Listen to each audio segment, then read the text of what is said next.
Well, hello everyone. Welcome back to Big Mac's Truck Stop. Like, subscribe, comment, and notifications. That way you don't miss out on another video. And I don't do too many videos because there's limited stuff to find. But anyway, this is podcast number 3. We're going to talk about this Tamiya King Hauler truck. It's not a Grand Hauler, but I've got two back here behind me. And we're going to show you the cab over. I'm kind of redoing the paint job on the cab, and the chassis is just fine. But this truck here is truck number 4, if you can see it right there. Number 4. It's the last one that I've did so far.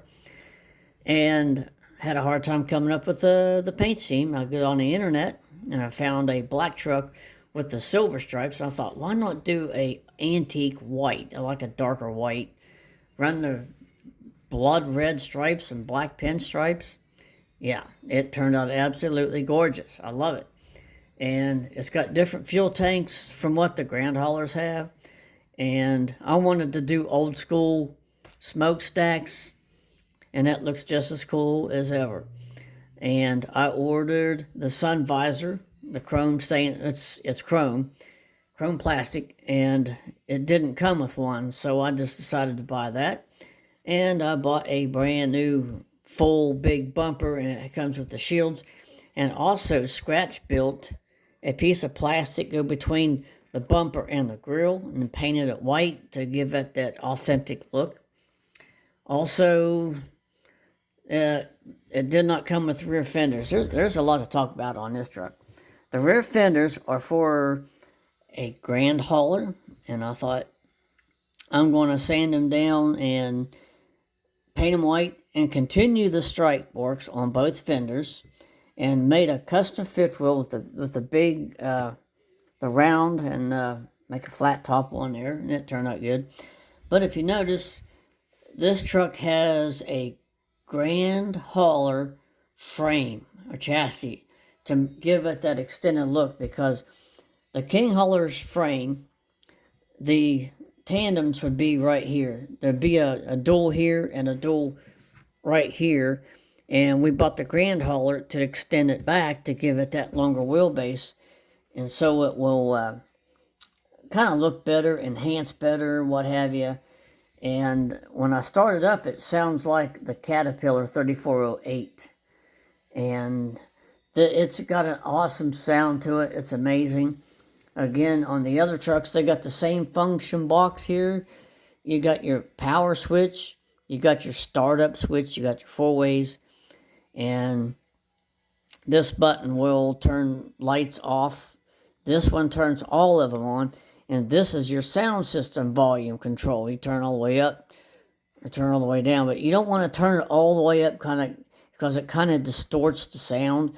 So what I do, I turn it all the way down and turn it back up halfway, and right there's where it needs to be. It's plenty loud enough. It's got the air horn sound, it's got the backup alarm, turn signal sounds, and engine sound. It's really great.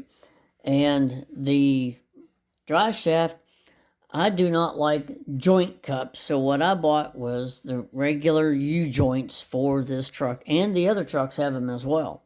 Even between the tandems, I made that fit with a custom. I had to use a Dremel tool to cut them with and stuff, and they're perfect. There's not tightness or anything. It's kind of loose like a real truck. That way it has time to, give a little bit when it goes over an uneven surface. So anyway, I want to show you the other trucks that I have, and I'll be right back. Okay, previously you saw the red truck, and we had the audience that had issues around town. And when I first bought this truck, it was short on parts and stuff. And this truck here was not supposed to be built. I bought it for a spare truck so I can build that truck. But I got tired of having this truck boxed up, laying on the floor. So what I did, I ordered parts and pieces and chassis parts and what have you to get this truck built so I wouldn't have a box laying on the floor. So I got this truck fixed up the way I wanted. The striping kit is Greensboro, and I gave it the name Greensboro. And this one has the stripe kit Dunmore, that's what it's called. And it's the Outlaw truck. Now, the new project, well, it's not exactly new. You guys have probably not seen the cab over it. It was red and white. And I painted it deep green. It's going to be green, and it's going to have the white stripes, which I can't share a picture with you because I can't share pictures on the YouTube. So when I get the stripes all done and put on it, it'll knock your socks off. And I decided to take the big stacks and put the old school stacks on there to give it that old school look, because the old school rules with the old school truck. Now, the trailer that you see with the green fenders, that has the brand new square tubing logging built bunks, just like that one does over there with the red fenders. When I had these, they were round tubes, and they got broke and busted, ripped and torn. I thought, I'm making something tougher.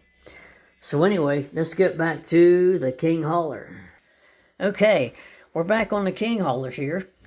This truck had quite a beautiful adventure, and took it to Tucker County, West Virginia, to a ham radio field day last weekend. It was June 27th. This is July the 5th right now.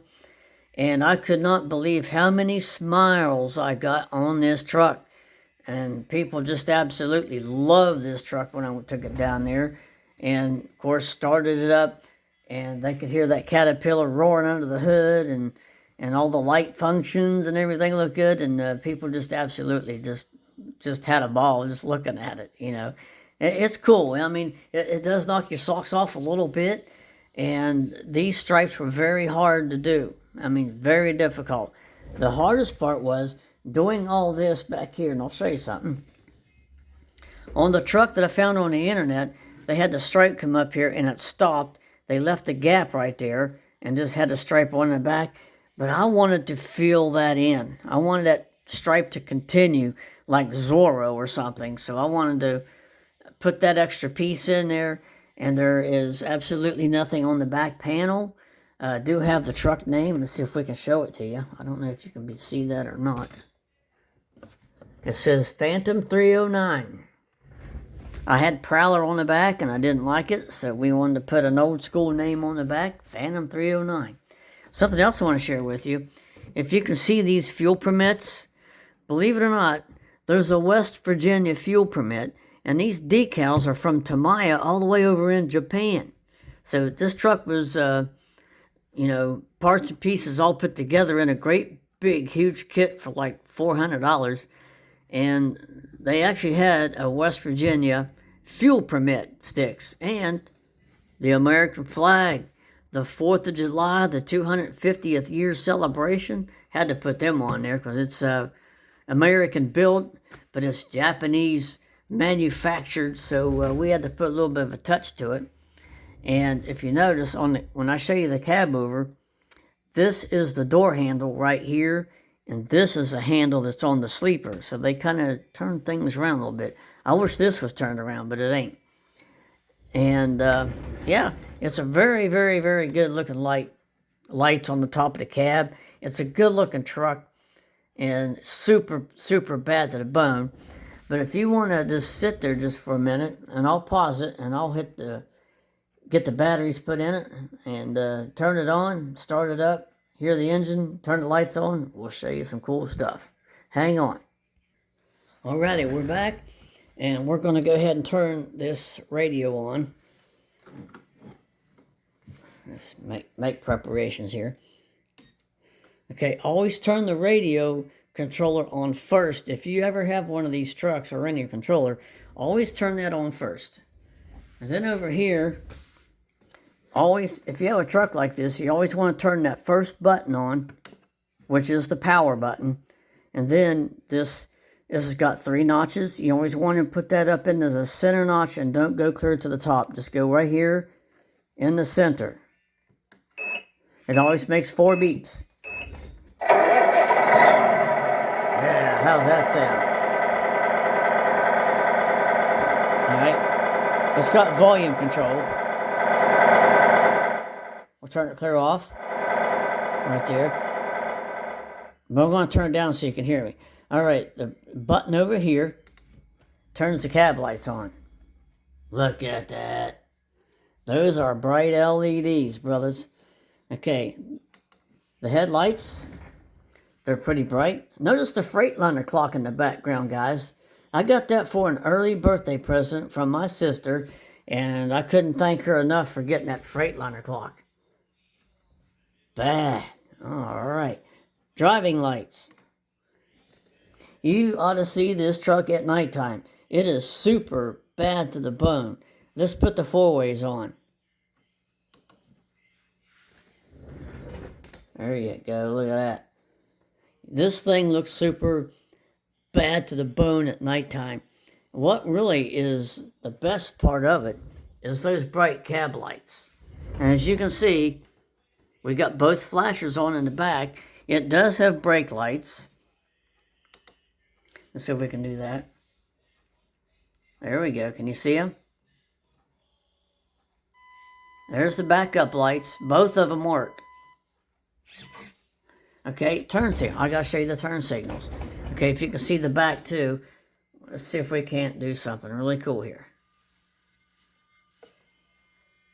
There's your left turn, and there's your right turn. And over here too. How about that? This is one cool truck.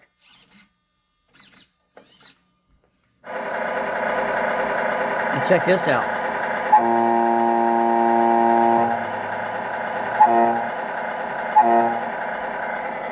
And here's the controls. This is for your air horn. Not long and short. This is where you steer it. No, this is the way you steer it, this is the way you shift it. There you have it. A badass truck.